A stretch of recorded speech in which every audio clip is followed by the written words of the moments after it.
Dan po katastrofalnih poplavah v Sloveniji so razmere najbolj kritične v Ormožu. Iz vasi Mihovce ob sotočju Drave in Pesnice so zaradi razlitja vode že dopoldne evakuirali ljudi. Do mesta je mogoče priti le po obvoznici. Na delu so civilne zaščite in gasilci ter vsi, ki lahko v tem trenutku pomagajo. Narasla reka grozi tudi kleti Jeruzalem-Ormož.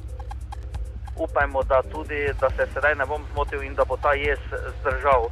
Nemogoče pa ga je popravljati z nobeno mehanizacijo, kajti tok kanala struge reke Drave je tako močan, da bi praktično neslo tudi bager. Povejte mi, koliko ljudi je bilo potrebno že izseliti, koliko hiš je praznih, zalitih? Nimam točnega podatka, je pa iz večjih stanovanjskih, nekateri točno vejo, kjer so na poplavnem področju, da enostavno zapuščajo. Moram pa vam povedati, da tudi je prišla mati in je rekla, imamo dojenčka, pomagajte. Ne? V Podravju že od jutra skušajo omejiti posledice včerajšnjih poplav. Mariborski poklicni gasilci in 11 prostovoljnih gasilskih društev so, ko se je zdenilo in je voda, ki je zalila številna poslopja in cestno infrastrukturo, ponekod jo je tudi uničila, marsikje je že nekoliko upadla, začeli pomagati poplavljenim družinam in čistiti mulj. Gre predvsem za ptujsko območje, naša ekipa pa je od jutra spremljala dogajanje v Mariboru. Gasilci so že zjutraj čistili neprevozno Novomelsko cesto, polno mulja. Voda je bila do sem. Bistveno večjo škodo so utrpeli nekateri domačini. Stanovanje v celote. Se pravi, notri je bilo 30 cm vode, dnevna soba, razen kuhna, keramika, pa kopalnica, drugače ostalo pa vse. Spet drugi pa niso želeli zapustiti svojih domov, s čimer so zelo ovirali delo gasilcev. 40 ljudi, med drugim tudi 3 nepokretni. Potem smo uporabili tudi avtoriteto, policiste na čolnih, ki so nam pač pomagali v tem trenutku, da smo jih spravili na varno.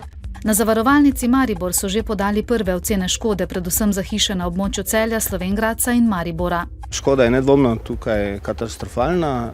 Po naših podatkih bo vsaj 10 milijonov evrov po prvih ocenah. Večina dogoš je še vedno pod vodo, zato še ne morejo reševati imetja. Voda je tu bila najmanj 2 metra visoko.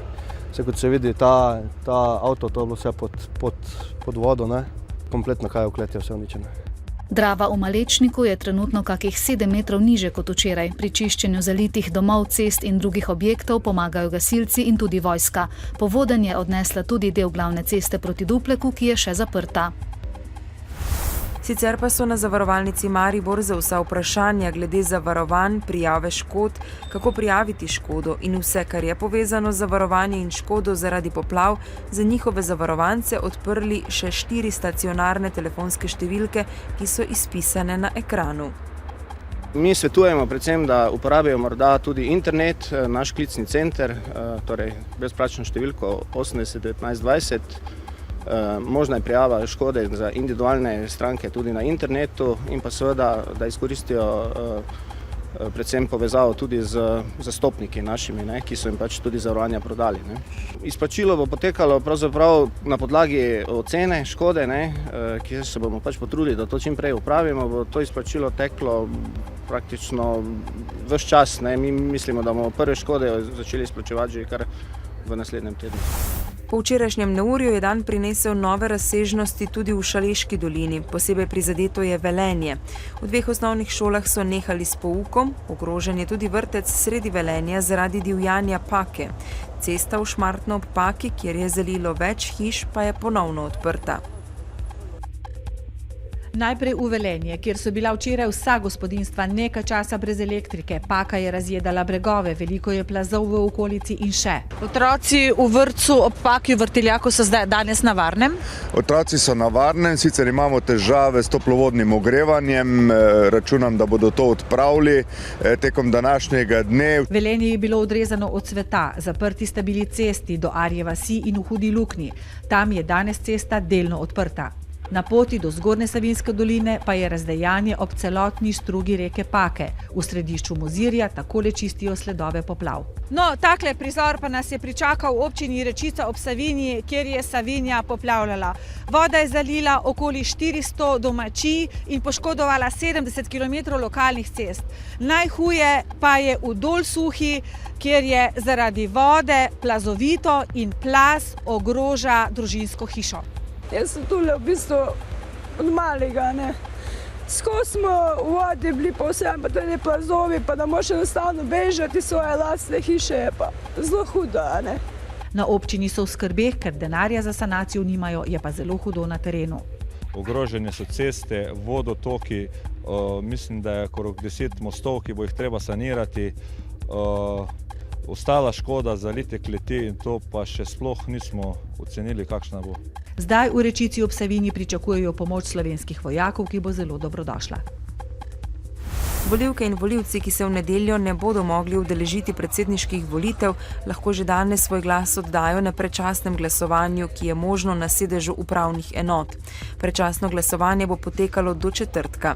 Takrat pa se tudi izteče rok, do katerega je mogoče zahtevati nekatere posebne oblike glasovanja. Volivci, ki bi želeli glasovati zunaj kraja stalnega prebivališča, bodo to lahko v nedeljo storili na posebnih voliščih. Do četrtka je mogoče zaprositi tudi za glasovanje na domu. Jutri bo precej jasno, na vzhodu popoldne zmerno oblačno. Izjutraj in dopoldne bo ponekod po nižinah megla ali nizka oblačnost.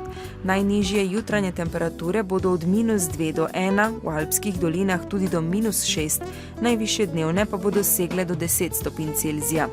V četrtek in petek bo večinoma jasno, zjutraj in dopoldne bo po nižinah megla. V dnevniku televizije Maribor ne zamudite. Podrobneje bomo spremljali, kako reka Drava in njeni pritoki grozijo prebivalcem Podravja. V lenarškem podjetju Prevent Halog nameravajo do konca leta odpustiti nekaj manj kot 300 ljudi.